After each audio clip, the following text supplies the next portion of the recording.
తెలంగాణలో బీఆర్ఎస్ పనైపోయిందన్నారు టీపీసీ చీఫ్ మహేష్ కుమార్ గౌడ్. ఆస్తుల్లో వాటాలు రాకపోవడంతోనే కవిత కొట్లాడుతున్నారంటూ ఆయన విమర్శించారు.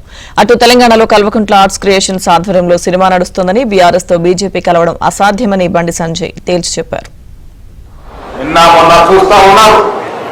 బీఆర్ఎస్ పార్టీలో జరుగుతున్న తగాద, బీఆర్ఎస్ పార్టీలో జరుగుతున్న ఆస్తుల కొట్లాట, కవిత గారి కొట్లాట దేని కొరకు?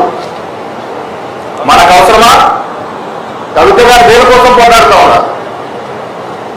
వాళ్ళ అన్న వాళ్ళ నాయన దోచుకున్న వేల కోట్ల రూపాయల్లో సరైన వాటా రాక ఇలా రోడ్డున పడుతున్నటువంటి పరిస్థితి ప్రజలు చూస్తూ ఉన్నారు.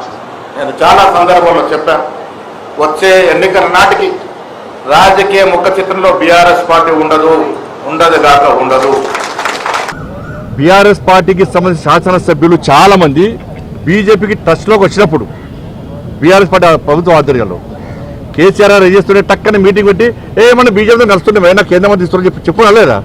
ఒక గదే జిమ్మికులు అన్నీ కూడా బీఆర్ఎస్ బీజేపీ కలవడం అనేది అసలు బీఆర్ఎస్ మేము ఎందుకు పట్టించుకుంటామన్నా? అది ఫామ్ హౌస్ పార్టీ, కుటుంబ పార్టీ, అవినీతి పార్టీ. కవితక్కను అరెస్ట్ చేయకుండా ఉండాలనే ఉద్దేశంతో బీఆర్ఎస్ బీజేపీతో కలవడానికి ప్రయత్నం చేసింది. కానీ మేము దరిదాపులో రానియాలి, మేము వాళ్ళని దరిదాపులో రానియాలి బీఆర్ఎస్ పార్టీని. ఈ అవినీతి పార్టీకి అవినీతి వ్యతిరేకం. మేము అవినీతి మచ్చలో కూడా దేశాన్ని పాలిస్తున్నాం.